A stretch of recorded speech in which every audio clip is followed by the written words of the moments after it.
Estamos iniciando o nosso estudo à luz do Evangelho e, como sempre o fazemos, estamos estudando Religião dos Espíritos. É um livro escrito por Emmanuel através do nosso Chico Xavier. E hoje nós vamos abordar duas questões, a 716, onde o Kardec pergunta aos benfeitores se a natureza limita as nossas necessidades. E a segunda, falando o que a gente pensa ou deve pensar daquela pessoa que, tendo a sua condição socioeconômica muito boa, espezinha o outro, tira partido do outro, colocando o outro numa situação vexaminosa. E aí então o nosso Emmanuel vai tecer algumas considerações que eu e meu querido irmão Navarro vamos comentar com vocês. Olá, meus amigos. No contexto dessa primeira pergunta, 716, com relação aos limites que a própria natureza traça para nós outros aqui na Terra, no contexto nós estamos estudando a lei de conservação. Evidentemente, existem duas características a serem discutidas. E lembremos-nos, o Senhor Jesus, quando ele se refere ao corpo físico, ele se refere dizendo que o corpo físico é um templo, né? Quando ele fala, derribai este templo e em 3 dias eu reconstituirei, e depois o evangelista vai dizer que ele estava se referindo ao seu próprio corpo, nós precisamos considerar então o nosso corpo físico como um templo, e em sendo o templo, é sagrado, é o templo do Espírito. Então haverá uma conservação que nós precisaremos trabalhar no sentido da manutenção física do nosso corpo. Mas a lição nos remete a um outro tipo de conservação, das coisas do mundo material, né? Das coisas que a gente tem acesso, né? Como posse, por exemplo. Então o título da lição é muito e pouco, né? E é fácil a gente perceber em nós próprios que por mais que a gente tenha, a gente sempre acha que tem pouco, né?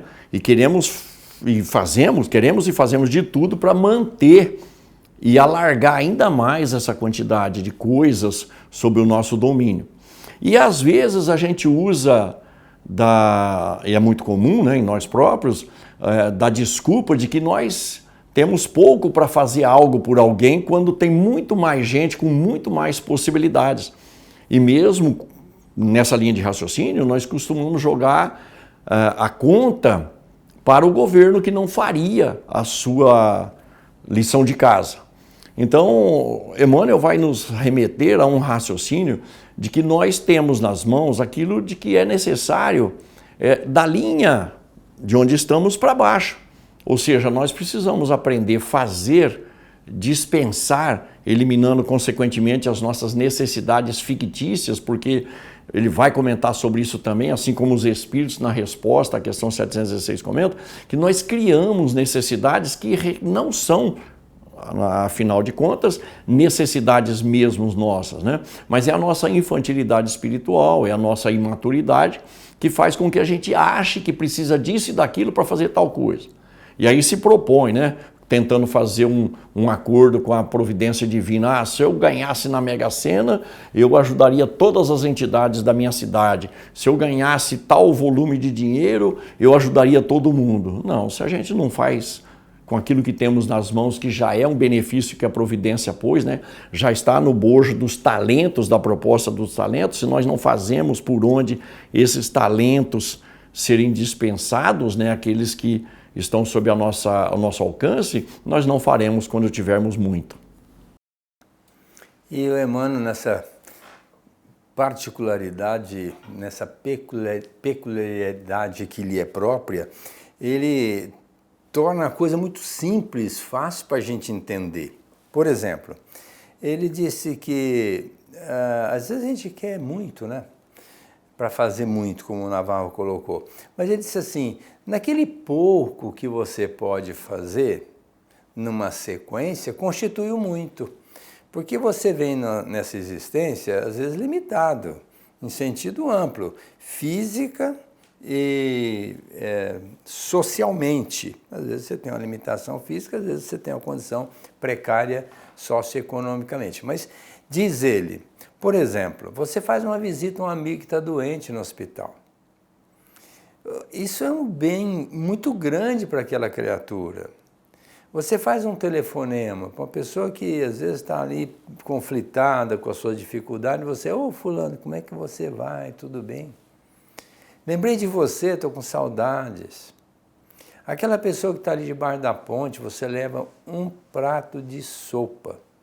Talvez tinha o dia inteiro não conseguiu comer nada. E chega à noite, vai dormir de estômago vazio.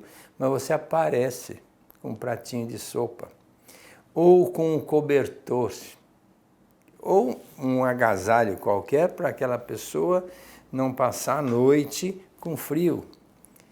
Você tem uma criança, por exemplo, que está ali, às vezes olhando para você, olhando apenas, você chega, pega no colo, agrada, fala alguma coisa para ela. Aquela mãe que está conflitada porque às vezes não tem nada para colocar à mesa para os filhos, você consegue levar ali um leite, 1 litro de leite. Aquele litro é dividido entre as criaturas e o leite demora 6 horas para digerir no estômago, então durante 6 horas aquela pessoa vai estar alimentada, vai passar a noite com o estômago agraciado pelo leite. O que significa 1 litro de leite? E assim, esse pouco que a gente vai fazendo no decorrer da nossa vida, no final, lá quando a gente estiver desencarnando, vai fazer uma diferença muito grande.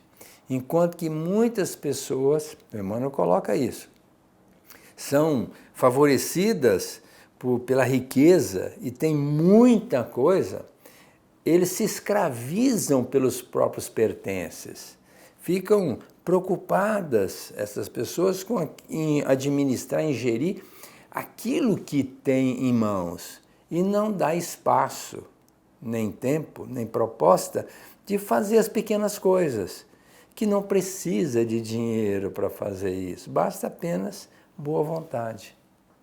E a gente não poderia deixar aqui de lembrar da orientação do Senhor Jesus, né? Da advertência, melhor dizendo. É quando ele fala para nós, por que você está abarrotando o teu celeiro se esta noite você vai voltar ao mundo dos espíritos, né? Ele não fala mundo dos espíritos, evidentemente, estamos aqui adaptando para o nosso bate-papo espírita. Nós agregamos coisas materiais achando que uma hora vamos precisar. E nós nos sentimos importantes tendo coisas. Mas vamos imaginar que a gente não tenha nada, que tenhamos realmente uma vida de penúria material. Emmanuel vai nos lembrar que a gente pode se inserir num contexto de uma entidade de assistência social, onde a gente não tem coisas materiais para doar, mas a gente tem um pouquinho do nosso tempo, um pouquinho do nosso suor, um pouquinho da nossa presença. E a gente pode dispensar as bênçãos que chegam às entidades de assistência social por mãos alheias. E a gente passa a ser intermediário tão somente pela boa vontade. O que significa dizer que nós podemos nos encaixar nesse mecanismo de socorro aos mais necessitados, né, sem a necessidade de doarmos daquilo que temos porque achamos que é pouco. Então, a nossa percepção dessa realidade de auxiliar precisa ir além da questão material, porque um pouquinho de tempo, semanalmente, a gente consegue ajudar determinadas entidades que estão sempre precisando de voluntários, né? E imaginemos, nós na condição de voluntários. É uma bênção, porque ao trabalharmos na seara do Senhor Jesus, nós seremos acompanhados pelos benfeitores espirituais. E a presença dos benfeitores espirituais junto de nós, por si só, já afastam os espíritos que têm interesse negativo em cima de nossas vidas aqui na Terra. Então é muito importante que a gente não só valorize o que temos nas mãos, mas que possamos também fazer algo pelos outros. Mas repetindo, se não tivermos nada para fazer pelos outros, materialmente falando, que nós possamos fazer através do serviço, da doação, do voluntariado. Não tem ninguém que não possa doar alguma coisa e não tem ninguém que não possa precisar de alguma coisa. Isso é uma realidade inconcursa. Todos nós precisamos de alguma coisa e todos nós podemos. Independente da pessoa estar doente, estar limitada fisicamente, ela sempre pode doar alguma coisa. Por exemplo, uma prece que você faz em prol de alguém que está numa situação conflitada, em dificuldades quais sejam, você orando por aquela pessoa, sem sair do lugar. É só mentalizando. Você está fazendo um benefício indizível para aquela criatura. Então, é fundamental que a gente entenda que quem quer fazer o bem, sempre arruma um jeito. Quem não quer, arruma uma desculpa. Às vezes eu vejo a pessoa assim, mas eu não tenho tempo para fazer isso. Não. Tempo é uma questão de prioridade, você tem tempo até de sobra para fazer muita coisa. É que você não tem a vontade, não tem essa consciência. E o Francisco de Assis, ele deixa muito claro para nós, é dando que se recebe. Nós temos sempre o desejo de receber, queremos sempre muito e quase sempre nós estamos buscando esse lado da materialidade. Mas vamos pensar, nós doamos alguma coisa? Nós fizemos por merecer, é igual você plantar uma árvore. Se você deixá-la ali por conta dela mesma, a seca vem, ou as formigas e acabam com ela.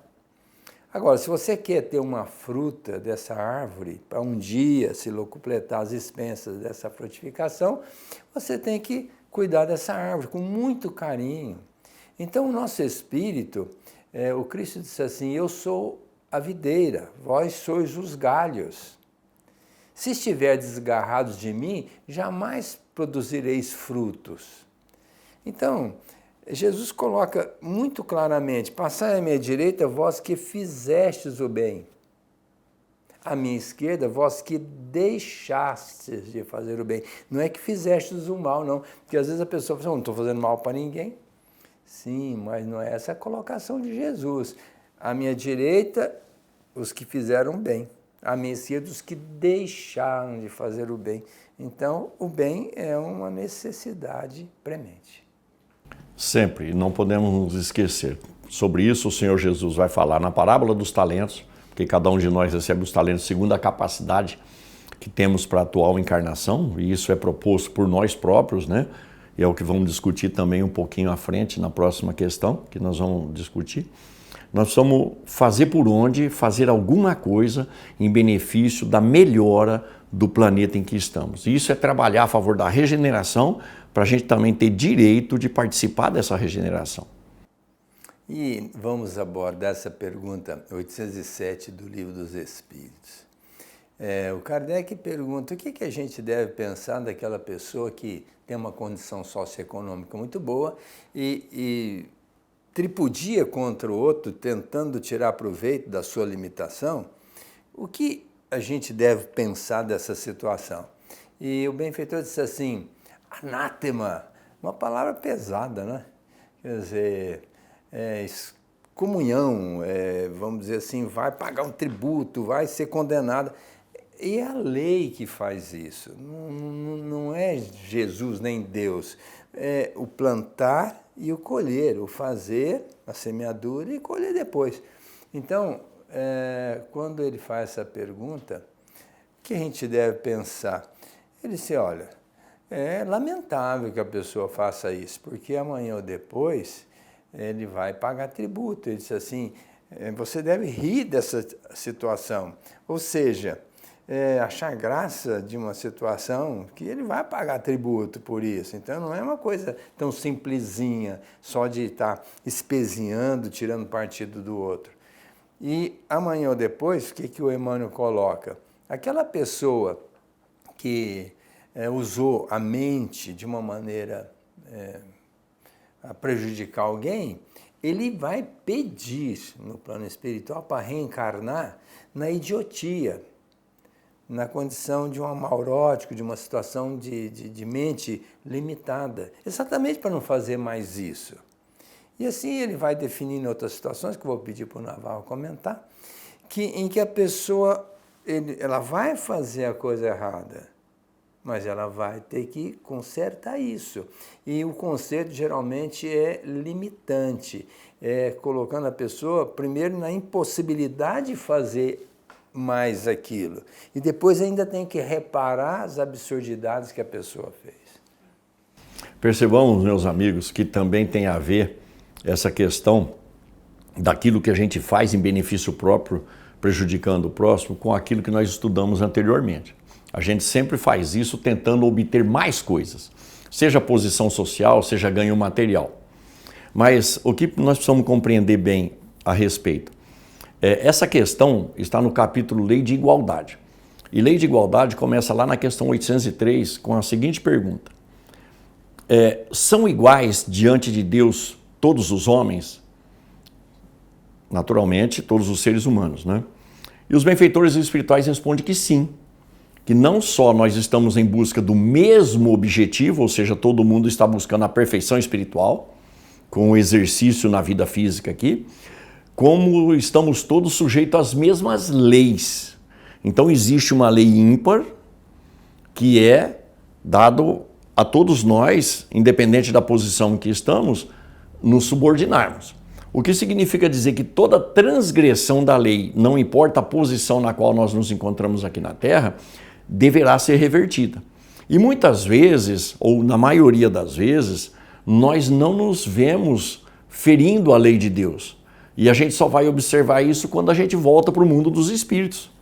E é lá que a nossa consciência vai nos chamar a atenção.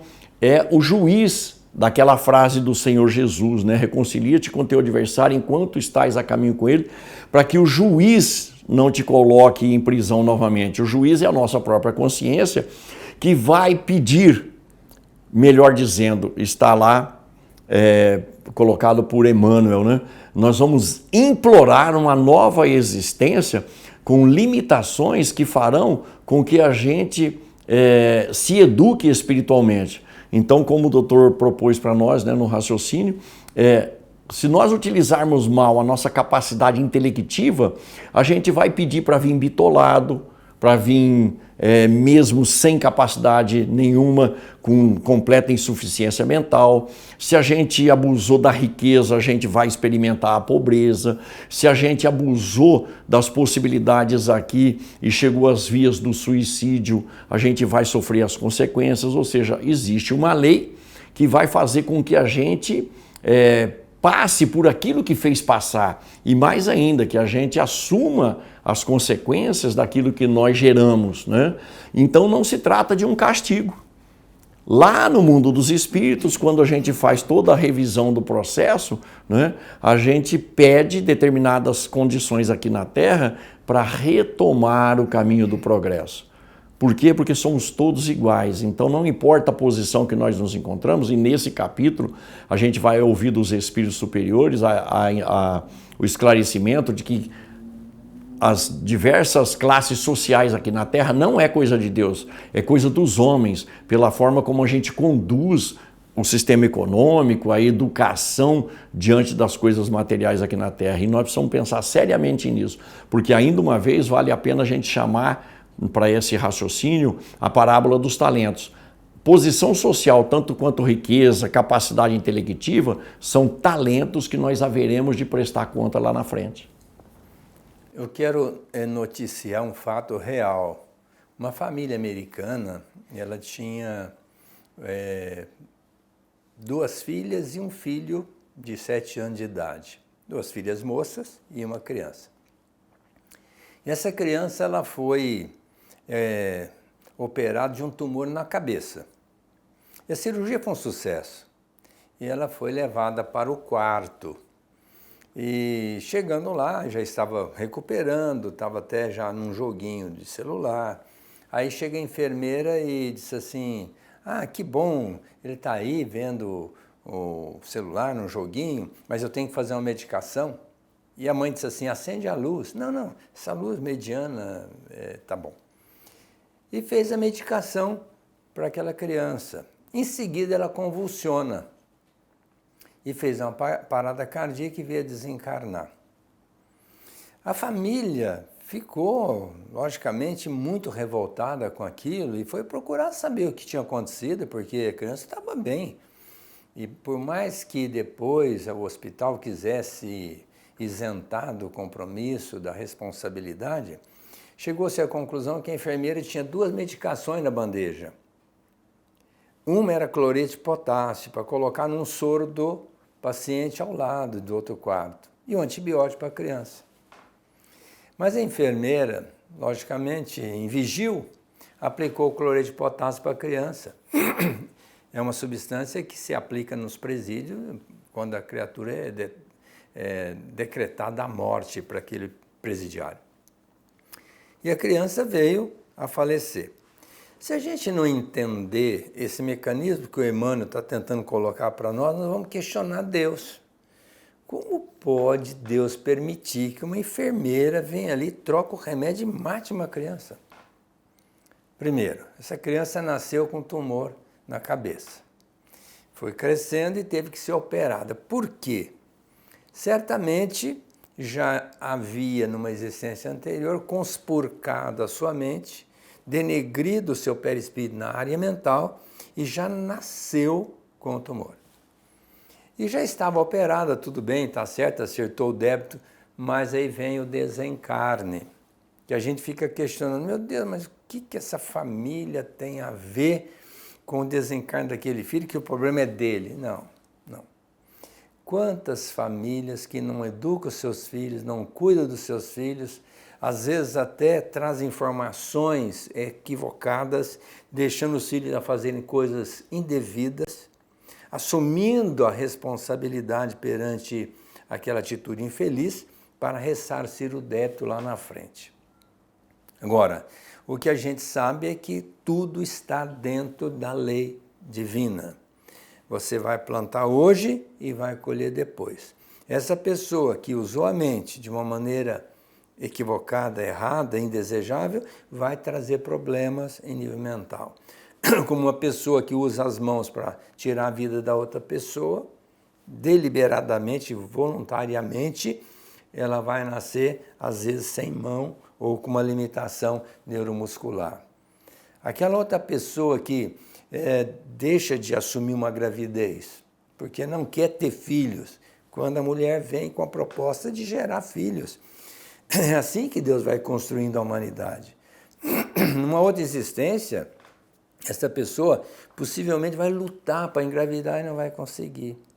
Então, a gente precisa estar muito atento para as nossas responsabilidades perante aquilo que nós podemos ofertar para a vida, porque a vida vai devolver para nós o que nós ofertarmos para ela.